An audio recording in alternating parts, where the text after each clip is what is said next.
మమతా బెనర్జీ ఒక మెట్టు దిగింది, కేంద్రం ఒక మెట్టు దిగింది. మమతా బెనర్జీ పార్టీకి సంబంధించినటువంటి ఒక ఎంపీకి యూసఫ్ పఠాన్ని ఈ విదేశాలకు పంపే బృందంలో పెడితే ఆమె నన్ను అడగకుండా పెట్టారంటే అసలు ఎవరిని అడిగి పెట్టలేదు, ఎంపీలుగా పెట్టామంటే మేము పంపించమని చెప్పింది. ఇదే సందర్భంలో యూసఫ్ పఠాన్ పక్కకు వైదొలిగాడు. అదే సందర్భంలో అట్లాగని బృందంలో తమ ప్రాతినిధ్యం లేకుండా ఉండకూడదని ఇంకొకళ్ళ పేరు ప్రతిపాదిస్తానని పంపించమనేది కేంద్రం, పంపించారు. అభిషేక్ బెనర్జీ ఇప్పుడు ఆ ప్లేస్లో వెళ్ళాడు. ఆపరేషన్ సింధూర్ మీద దేశాల అవగాహన పెంపొందించేందుకు ఏర్పాటు చేసిన అఖిలపక్ష ప్రతినిధి బృందానికి తృణమూల్ కాంగ్రెస్ ప్రతినిధిగా పార్టీ జాతీయ ప్రధాన కార్యదర్శి లోక్సభ సభ్యుడు అభిషేక్ బెనర్జీ ఎంపికయ్యాడు.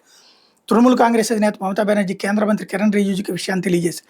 ఇంతకుముందు కేంద్ర ప్రభుత్వం తృణమూల్ ఎంపీ యూసఫ్ పఠాన్ని ఈ బృంద సభ్యుడిగా ఎంపిక చేసింది. అఖిలపక్ష ప్రతినిధి బృందంలో తమ పార్టీ ప్రతినిధిగా ఎవరుంటారని కేంద్రం నిర్ణయించకూడదని మమతా బెనర్జీ ప్రకటించిన నేపథ్యంలో యూసఫ్ పఠాన్ వైదొలగడంతో ఇది జరిగింది.